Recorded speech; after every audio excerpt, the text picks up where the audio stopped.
কোনটাই বাদ রাখিনি, কিন্তু লাভ কিছুই হয়নি, শুধু হয়রানি। তবে হঠাৎ দেখি লড়াই করতে করতে একটা সময় ভারত এবং বাংলাদেশ সীমান্তে পৌঁছাই। এখনো পাই বর্ডার তো ক্রস করতে হবে, কিন্তু কিভাবে সম্ভব? আমি এখন নিরুপায়, কারণ বর্ডার পার হয়ে ভারত যেতে পারবো না এবং ফেরতও আসতেও পারবো না। আসতেও পারবো না।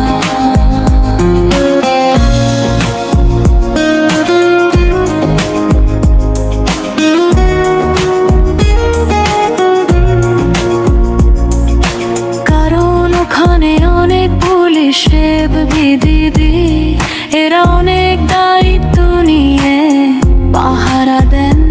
এরা শুধু সাহায্য করবেন ওসমান হাদির খুনিয়ে আসামিদের পালিয়ে যেতে। আমার তো সেই উপায় নেই, তাই আমার মতো লোকদের ওখানে মরতে হবে।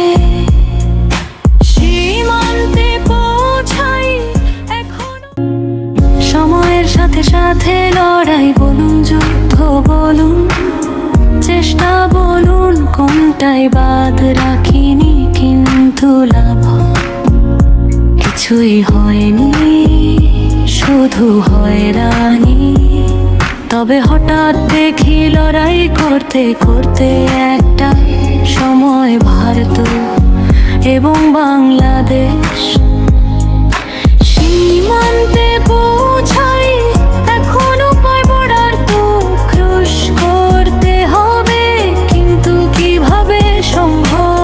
আমি এখন নিরুপায়, কারণ বর্ডার পার হয়ে ভারত যেতে পারবো না এবং ফেরতও আসতেও পারবো না। আসতেও পারবো না।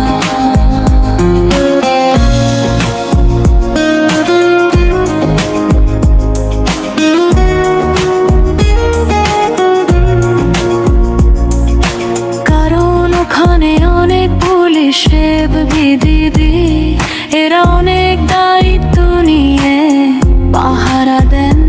এরা শুধু সাহায্য করবেন ওসমান হাদির খুনিয়ে আসামিদের পালিয়ে যেতে। আমার তো সেই উপায় নেই, তাই আমার মতো